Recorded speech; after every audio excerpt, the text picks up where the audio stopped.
नमस्ते। हामीहरू कतिजना बिरामीहरू देखेका हुन्छौँ जसले सुगरको दबाई खाइराख्नुहुन्छ। उहाँहरूको सुगर कन्ट्रोलमा नभएर इन्सुलिनको प्रयोग गरिरहेको हुनुहुन्छ।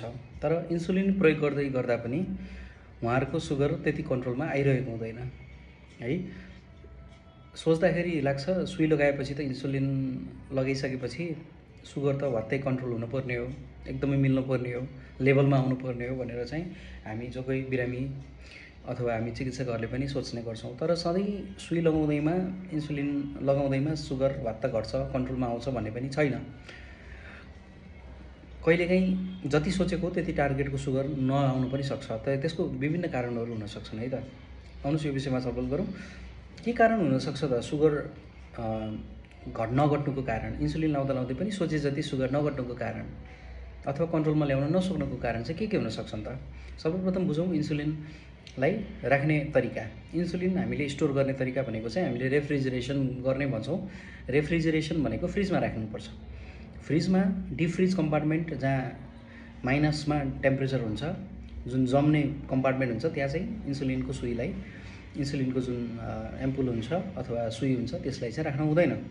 जहिले पनि इन्सुलिनलाई करिब 2 to 5 डिग्री 6 डिग्रीसम्मको टेम्परेचरमा चाहिँ मेन्टेन गरेर राख्नु पर्यो, एक नम्बर। अर्को 2 नम्बर भनेको चाहिँ हामीले लगाउने सुईको जुन निडल हुन्छ, निडल ठिक छ कि छैन त्यो कुरा चाहिँ हेर्नुपर्ने हुन्छ। कहिलेकाहीँ निडल एउटै निडललाई 2-3 पटकभन्दा बढी प्रयोग गरिराख्दाखेरि निडल बाङ्गिने, निडल किङ्क हुने होइन, निडल ब्लक हुने सम्भावना हुन्छ।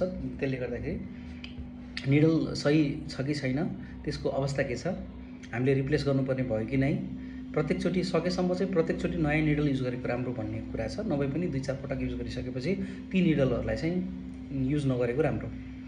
अर्को भनेको चाहिँ इन्सुलिनको कुन खालको इन्सुलिन हामीले प्रयोग गरिरहेछौँ त्यसको पनि फरक पर्छ है। कुनै इन्सुलिन एकदम सर्ट एक्टिङ हुन्छ भनेको छोटो समयलाई काम गर्ने, वात्त सुगर घटाउने, फेरि बढ्ने खालको हुन्छ। कुनै लङ एक्टिङ हुन्छ, कुनै इन्टरमिडिएट भनेको बिचको एक्सन हुन्छ। लङ एक्टिङ युजली राति लगाएर दिनभरिको 24 घन्टाको सुगरलाई कन्ट्रोल गराउँछ भने सर्ट एक्टिङले चाहिँ 4-5 घन्टा जति इन्सुलिन लगाइसकेपछि सुगर कन्ट्रोल हुन्छ।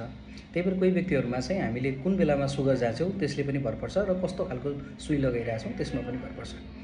अर्को भनेको चाहिँ हामीले लगाउने ठाउँ, कुन ठाउँमा लगाइरहेछौँ त है। विशेष गरी अलिकति मासु र फ्याटहरू भएको ठाउँमा चाहिँ इन्सुलिन जहाँ चाहिँ अलि बोसोहरू अलि बढी हुन्छ, फ्याटी लेयर हुन्छ, त्यसमा चाहिँ लगाउँदा राम्रो। जस्तो हाम्रो नाइटोको वरपर हामीले इन्सुलिन लगाउन सकिन्छ।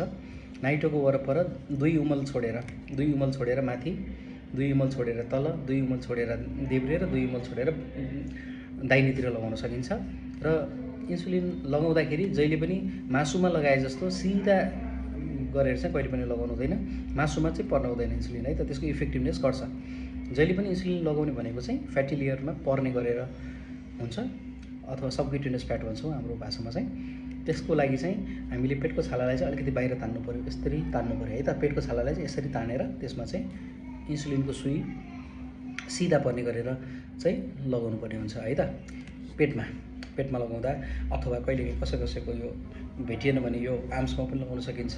नितम्ब भनेको चाहिँ हाम्रो बटकमा पनि लगाउन सकिन्छ होइन। तर यदि लगाउन आउँदैन भने चिकित्सकको सल्लाहअनुसार चाहिँ लगाउनु पर्यो। नाभि सकेसम्म सबैभन्दा राम्रो ठाउँ भनेको नाभिलाई मानेर नाभिको 2 उमल दायाँ बायाँ अथवा कहिलेकाहीँ तल पनि लगाउन सकिन्छ। र लगाउँदाखेरि सधैँ एउटै ठाउँमा चाहिँ लगाउने होइन है त। लगाउँदाखेरि चाहिँ रोटेसन बेसिसमा कहिले यता, कहिले माथि, कहिले साइडमा, कहिले तल गरेर साइडमा चाहिँ गरेर चाहिँ लगाउने। सकेसम्म नाइटोको मुनितिर पनि त्यति प्रिफर चाहिँ गरिँदैन, तर लगाउनै नमिल्ने चाहिँ होइन है। लगाउँदाखेरि चाहिँ अनि सुई लगाउँदैमा गयो भन्ने ग्यारेन्टी चाहिँ हुँदैन। सुई लगाइसकेपछि कमसेकम 8-10 सेकेन्ड चाहिँ हामीले त्यो सुईलाई भित्रै राखिराख्नु चाहिँ पर्छ है। यसरी इन्सुलिन लगाइसकेपछि 8देखि 10 सेकेन्ड जस्तो चाहिँ त्यो सुईलाई भित्र राख्नु पर्यो, ताकि लगाउने बित्तिकै निकाल्यो भने चाहिँ झ्याप्पै निकाल्यो भने छाला बाहिर चाहिँ इन्सुलिन चुहिन सक्छ, भित्र नपुग्न सक्छ। त्यो एउटा विचार गर्नु पर्यो। र अर्को भनेको चाहिँ हामीले टेक्निक कसरी लगाउने भन्ने कुराहरू भइहाल्यो। जहाँ मासु बढी छ, जहाँ बोसो पहिला नै बोसो जमेको डल्लो छ, त्यस्तोमा चाहिँ सकेसम्म सुई नलगाउँदा राम्रो। र यस्तै कुराहरू छन् हामीले इन्सुलिनले काम नगर्ने अवस्थाहरू। र इन्सुलिन लगाइसकेपछि हुनसक्ने जोखिम भनेको यसको बारेमा पनि छलफल गरौँ। इन्सुलिन लगाइसकेपछि हुने जोखिम भनेको चाहिँ भत्त सुगर घटेर कहिलेकाहीँ बिरामीलाई चक्कर आउने, मुटु हल्ले जस्तो हुने, ढुकढुकी बढ्ने, पसिना चिडचिड पसिना आउने, ढल्छुकी जस्तो हुने, होइन, एकदम मुटु हल्लेको जस्तो अनुभव हुने, त्यो हुनसक्छ। त्यस्तो भयो भने सुगर भत्त घटेको हुन्छ। त्यस्तो भयो भने हामीले मुखमा गुलियो कुरा, मिठाईहरू खानु पऱ्यो। चिनी हुनसक्छ, चिनी पानी, गुलियो, जुसहरू हुनसक्छ, होइन, त्यो चाहिँ खानु पऱ्यो। अर्को भनेको चाहिँ इन्सुलिन लगाइराख्दाखेरि छालामा चाहिँ त्यही एकै ठाउँमा लगाइराख्यो भने छालामा चाहिँ सानो सानो बोसोको डल्लोहरू, है, लाइपोसिस भन्छौँ हामीले, अथवा लिपिडोसिस, त्यो लिपिडहरू जम्मा हुन थाल्छ, छालामा डल्लो डल्लो पर्न सक्छ। त्यही भएर विभिन्न साइटहरू चाहिँ चेक गरेर लगाउनु पऱ्यो। र इन्सुलिनसँगै कोही बिरामीहरूमा मृगौलाको रोगीहरू हुनुहुन्छ, होइन, र अरू क्रोनिक बिरामीहरू हुनुहुन्छ नि, उहाँहरूमा चाहिँ इन्सुलिन लगाइराख्दाखेरि त्यही सुगर भत्त घट्नेसम्म रिस्क हुनसक्छ। कहिलेकाहीँ पोटासियमहरू एकदम घटेको हुनसक्छ, है, पोटासियमहरू घट्ने हुनसक्छ। रिपिटेड इन्फेक्सन हुनसक्छ, सुई इन्सुलिन लगाइरहेको ठाउँमा कहिलेकाहीँ घाउहरू आउने, त्यसैमा पनि इन्फेक्सन हुने, पाक्ने, होइन, ती सम्भावनाहरू हुनसक्छन्। त्यही भएर सफा हातले सुई लगाउनु पऱ्यो। र सबैभन्दा सजिलो उपाय भनेको चाहिँ बिरामीले आफैले सुई लगाउन सिक्ने हो। सेल्फ एडमिनिस्ट्रेसन भन्छ। विदेशतिर अथवा अलिकति हायर सेन्टरमा इन्सुलिनको पेन पनि पाउँछ।